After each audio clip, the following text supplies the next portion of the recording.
Let's do a quick recap. That might help. At 10 p.m., the nighttime announcement played. Watari and Tamba passed Hayashi in the hall and ran into Ojima in the dorms. How he got there doesn't matter. He doesn't remember anyway. Hama and Chiba joined up with them not long after. That's all 5 of them in the dorm hall. While they were there, I was in Ojima's room, Okazaki was in the auditorium, Hayashi was outside the locker rooms, Yanagi was next to the stairwell, Wada and Suno were in Wada's room, Isuno was with them, Harada was in his own room, Sasaki was in her room, and Hasegawa and Kamimura were in the medical bay. While those 5 were talking, Kamimura went to the storage room and passed Yanagi. After that, Hasegawa went to the bathroom and he passed Yanagi. Ojima comes back to his room. Tamba and Watari go to theirs. Hama and Chiba go back to Harada's room. The hallway is empty now.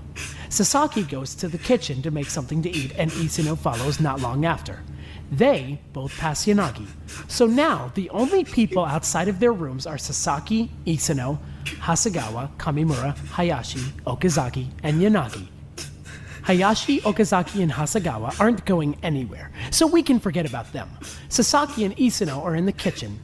Yanagi's in the hall. Kamimura's in the medbay. Now, I couldn't tell you why, but at some point of them both being in the kitchen, Sasaki turns around and swings her frying pan at Isuno's head. Food goes everywhere. She wasn't planning to take a swing at Isuno, or maybe there'd be less of a mess. Isuno hits the ground, but she's still alive, so she tries to crawl away. Sasaki's not having that. She starts hitting her. Again. And again. And again. And again. Hiroaki! Finally, Isuno stops moving, but Sasaki's covered in blood. So what does she do? She strips and stuffs her clothes behind the fridge, but that's not working. So she runs for the storage room, tracks a bit of blood into the dining room on her way out too. Once she's in the storage room, she cleans up her body and her weapon. Then she hides the clothes and whatever else she covered with blood and makes her way back to the kitchen to ditch the pan. At some point during all this, hopefully not while she was literally still in there, Kamimura shows up to hide some things of his own in the storage room.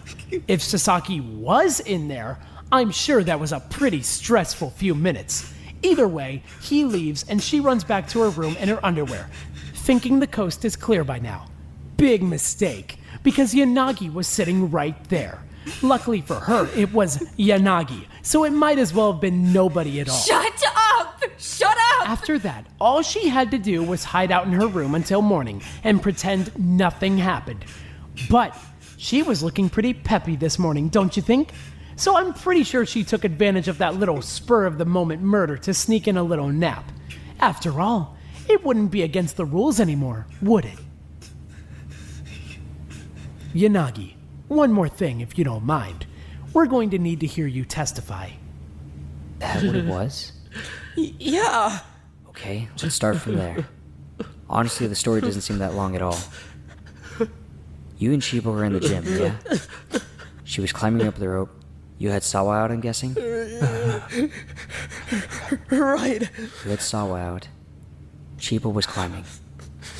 I don't know if Chiba got into the vent first, or if she went up there trying to outrun the tiger.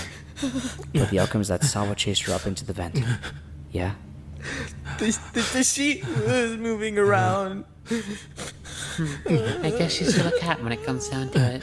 Sawa chased Chiba up into the vent and attacked her. We probably would have heard her screaming if it wasn't for the fact that Sawa went for the neck. Chiba tried to defend herself, fired off a shot, and killed Sawa right there in the vent. She probably didn't last much longer after that, at the very least. I hope it didn't hurt too much. The adrenaline probably helped. Please. Harada went up the ladder, pulled Chiba out by the bedsheet rope, and dragged Sawa out in the process. I'm guessing that's where we got the 2 bloodstains from. They both would have hit the mattresses under the vent. I'm sorry. I'm sorry. Fuck. This is where the cover-up starts. He runs back to Chiba's room, passes Hasegawa on the way, grabs Chiba's pajamas. Then he goes back to the auditorium, dresses Chiba up in an extra layer, and carries her back up the ladder.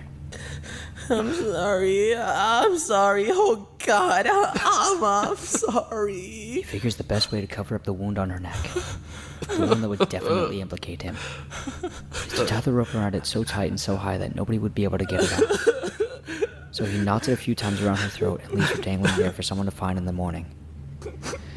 Then, he climbs back down, tips the ladder, and starts disassembling it so that nobody will be able to use it again the next morning. I'm guessing you probably used Chiba's toolkit for that. Did you grab that while you were getting it close? Yeah. Okay, so he uses Chiba's toolkit, takes apart the ladder. Where did you end up putting the parts hotted up? There. God, I'm sorry. I'm so sorry. Hotted up. They're in my backpack. He puts the parts in his backpack, flips the bloody mattresses over, and then I guess he had to get rid of Sawa and the gun. That part I'm not too sure about. Where did you put her? In the dark room. So he hides Sawa in the dark room upstairs. Meanwhile, Okazaki had heard the second bang, so she was headed to the auditorium through the AV room. The only thing I can think of is that Harada must have heard her coming and camped out in the dark room for a minute or two to avoid her. Is that right? Yeah. So he hides out in the dark room, and then once she's passed by, he heads up to the med bay to stash the gun. I'm not really sure on that one either. Why the med bay? I don't know. He hides the gun in the med bay. I'm guessing because he thought it would make a decent red herring. Honestly, he probably would have just been better off just having stashed it in his backpack with everything else. Not much of a red herring if it ends up being evidence. Fuck. So then, after that, I guess he just went back to his room. That's all he really had to do until the investigation. While we were all investigating, he snuck back into the AV room, grabbed Sawa from the dark room, and went to go incinerate the last piece of evidence. Right there. I'm guessing he put her in his backpack. Is that everything, Harada? Rant about how everyone died, or what my motivations were, or any of that trash. If we must recap the case, I'm doing it myself, with flair. Just stop talking! When Tarada died, it was a big eye-opener for me. Life is short, you know, which gave me an idea. Kamimura's short too, which would make him pretty easy to overpower. So when the temperature started dropping and it became clear someone had to die, I thought, hey, now's my chance to end a long and tumultuous character arc. Here's my chance to purge Nagoya of all that is good and kind. Here's my chance to capture a win for pure, true, righteous villainy. Righteous villainy? So I started planning. Wada helped me out a bunch by telling me about that 3D printer. Really not that hard to fix at all. I've got one at home that's pretty similar, so I'm pretty handy with the thing. They're excellent tools for prop crafting. When he told me we'd have one, I just knew I had to incorporate it somehow. What better way than to copy Hamimoto's room key? You guys got one thing 100% spot on. I swiped it when we were in the auditorium. He was standing still, everyone was distracted. It just seemed like a perfect opportunity, you know? So I passed it up. When I saw him freaking out about it, though, looking everywhere for the key and whatnot, that was just the icing on the cake. Nothing makes me laugh like seeing some sad sack trying to find the stuff I've already got in my pocket. Shut up! Shut up! Shut up! Shut up! Then, all I had to do was get a good picture of the key on one of the AV room cameras, model it on a PC, and print it in the computer lab. Voila, new key. Isn't technology amazing? We already know all of this shit. Go die already. After I set that up to print, it really didn't take too long at all, honestly, since the key's not all that big. I went off to work on my spike plate. Do you like it? I'm not a woodworker, but I feel like it came out pretty nicely. For a spike plate, that is. This is my first time setting a trap, but it's certainly my first time making a spike plate, so it's a little embarrassing to show it off on such a big stage. It was effective, though. I just wish I'd seen it in action. Seeing the life leave Tsunominami's eyes is something I would have paid for. How was it, Wada? Did she go uneasy? Quiet? Crying? Cursing my very name to the heavens above? Kun. You. What the fuck is wrong with you? Once I had that all rigged up, I grabbed a knife and a saw and I headed off on my way. Dropped them off in the supply room for later. I grabbed the key on my way back downstairs. Thank God I'd taken precautions to keep Wada out of the computer lab. Otherwise he might have gone in there and taken it. Kun. Looks like kicking someone's ribs and out the computer lab floors enough to keep them out of the computer lab for a bit. Motomoko, I want to vote. End this shit already. Yeah, seriously. I want to vote too. After that, I went to the chem lab and picked up the drugs I was gonna need. That part was crazy easy. None of that stuff is really hidden or anything. It's all labeled, so I just grabbed it and went downstairs. The funny part is how easy it was to actually poison him. Thanks for that, Mai. Cooking him his own separate food made it super simple. Shh, I'm talking. Shut the fuck up! Once his food was spiked, all I had to do was wait. So after he ate breakfast, I gave him a few minutes and I just went to his room and scooped him up like it was nothing. He was out cold. Took him upstairs, popped his sweaters off, popped my coat off, tied him up. He wasn't super out cold though, which had me a little worried. Figured maybe I didn't use enough for hypnol or wasn't as potent as I thought or something like that, but he was stirring a bit. Not my favorite. So I took a precautionary measure in the form of a little trophy. His tongue. I cut out his tongue. Cunt. What the fuck is wrong with you? And before you ask, I am not giving it back. I've earned it for how hard I've worked today. But anyway, I cut out his tongue, and that's when he definitely woke up. It was funny, though, because he only woke up for, like a second? And then he froze up and couldn't do anything. So I just went to town, grabbed the wood knife and started going crazy. I wanted things to look bad. Why? Because if I made an absolutely gory mess of him, there's no way Hasegawa would be able to investigate it, and he's smarter than all of you. So I had to make sure he was totally out of the picture. A precautionary measure. You did all that just to fuck with Hasegawa? Yep. I'm afraid so. Had to be done. I popped a few holes in him, knew what I had to do, but at this point he was bleeding pretty bad. He was already dying. I would say he was choking on his own tongue, but, you know, he was mostly just choking on blood from his tongue, which was gone. He was on his way out, so I let him finish that up, and then I was like, how can I make this worse? Which is when I got the idea to cut him open. God. Fuck. Shut up. So I grabbed the saw and started opening him up. Abdomen's where all the good stuff is, so I started on that. But then it kind of seemed, I don't know, tacky, messy. Not classy, that's for sure. And what's a phantom thief without class? So I took off his head instead. I even wrapped it up. Much classier. Hey, let us vote already! After that, I wiped the blood off my hands. Thanks, trusty black hoodie. Rebandaged them, threw my coat back on, and snuck all the weapons back downstairs. Trash incoming, but his room was pretty quick work. Left the knife in there too, just to spice things up a little. But then the announcement went off and I had to head back upstairs. Small bump in the road. I still had the whole saw on me after all, so I was feeling a bit nervous. But since Hiroaki wanted to investigate alone, I actually got up pretty easy. I just went back downstairs and kept working. Wrote the note, left the saw in Wada's room, had the key in his desk. I didn't think any of that crap was gonna work. Not a chance, but I wanted to make things a bit more fun. And what's more fun than a whole second mystery? Shut up. By the time I got around to Suna's room, I really just couldn't help myself. I knew she was never going to see it anyway, but to trash my rival's room as one final show of malice, I could possibly waste the opportunity. You destroyed her room just to...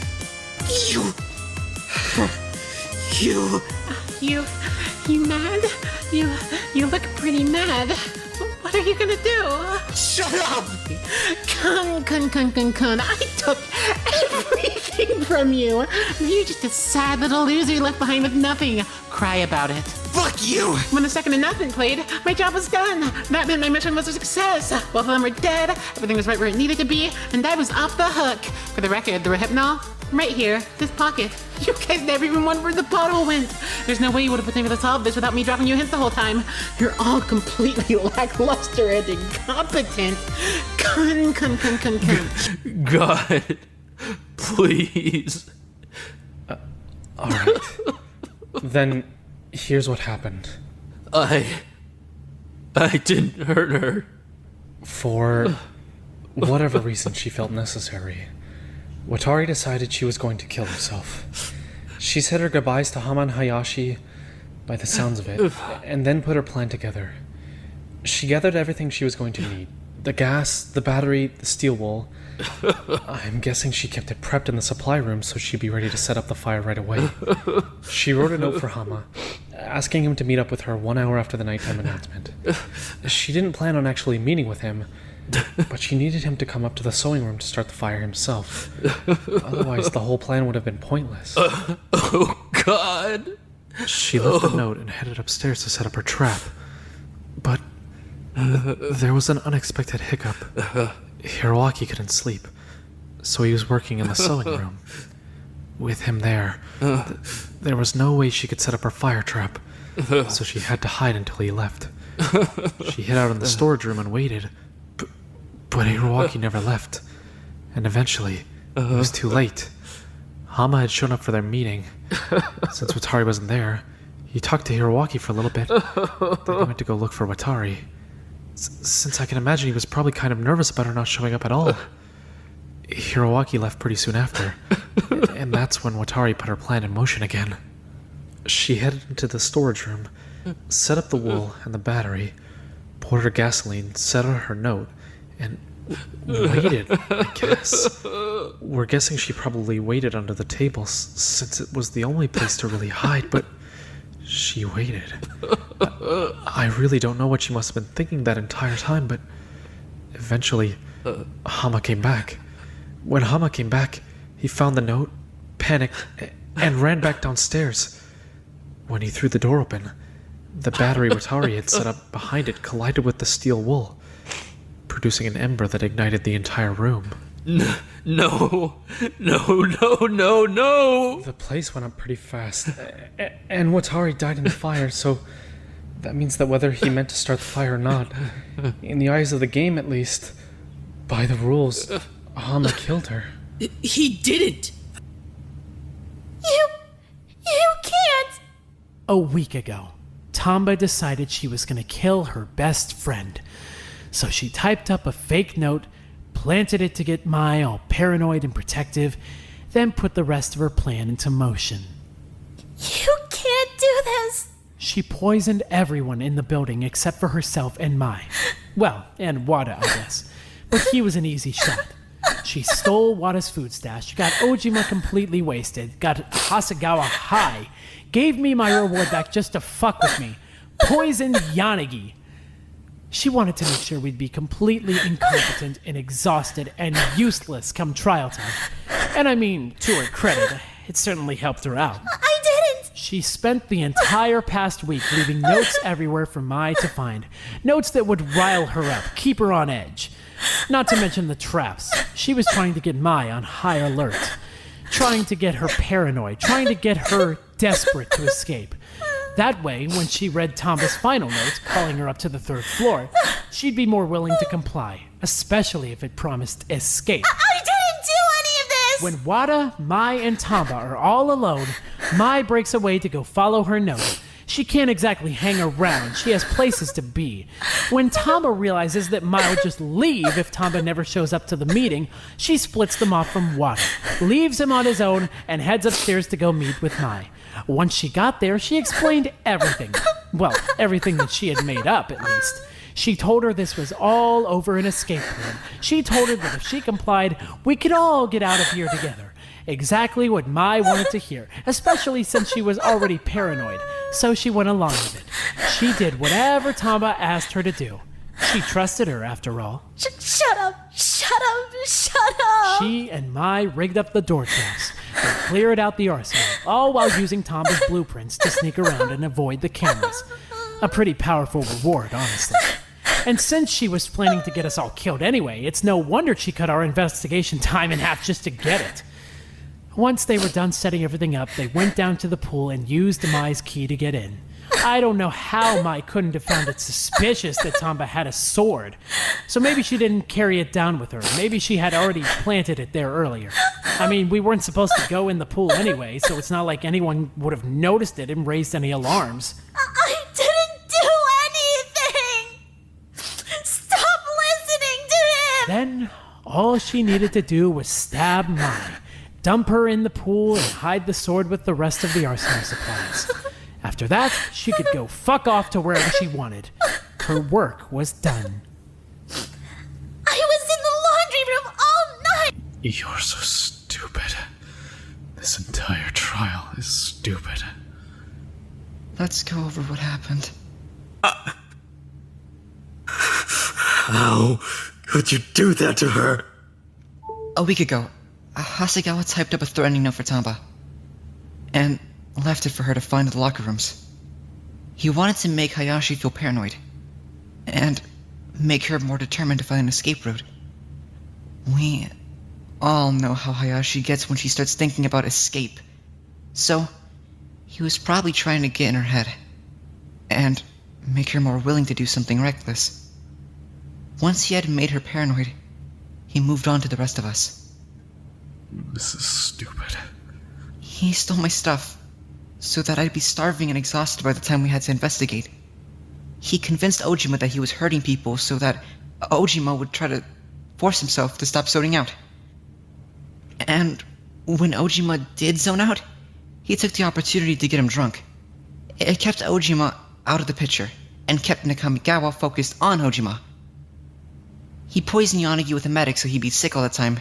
He poisoned Hirowaki's coffee so that he'd be sick all the time. He set traps all around the school so that Mai would keep running into them and get more and more paranoid. Oh, and he gave Nakamigawa's reward back. That one kind of explains itself, but as a bonus, it probably made Ojima and Nakamigawa start fighting again, I guess. That probably helped keep them both occupied. Right. During the fence game, he got the school blueprints, and then he could actually plan out how Mai was gonna die. He realized that the only camera would get in his way was the pool camera, so he broke it. Then, he used the staff passages to bring Gurney upstairs to the passage under the resource room. He grabbed his sword from the arsenal, pushed it through the bottom of the gurney, and left it there as a trap. All he had to do was wait for Mai to fall, and that'd be it. I'm honestly not really sure what happened with the medbay. All I can think of is that he had a completely different plan to seal himself and Yanagi inside. If I had to guess, it probably involved either injuring Yanagi or himself. That would give him an excuse to go to the medbay, and, from there, all he needed to do was seal the door. There's no way wood glue would have dried fast enough, so it probably was super glue like he said. I guess he kind of lucked out when Nakamigawa pushed Tama down the stairs. 'Cause, it made things pretty convenient, right? Nobody could blame him for that, so nobody could connect it to him. When the guys never came back, Mai went to go follow her last note, which took her upstairs to the resource center. From there, it all went according to plan, I guess. She walked right where he told her to walk. She fell through the floor and she, died. She fell on the sword. It went through her stomach and, it probably was an instant. That's probably where all the cuts on her hand came from. She probably tried to save herself at first. God. Why? When Yanagi fell asleep, Hasegawa slipped out through the passage, went upstairs and collected her. He wheeled the gurney back down to the pool, left her there, and then he probably just left the sword and the gurney in the passages, honestly. From there, all he would need to do is rig up the door bombs and hide the arsenal supplies in a staff passage. After that, he could head back to the medbay, and it would be like he never left. So, yeah, that's what I think happened, I guess.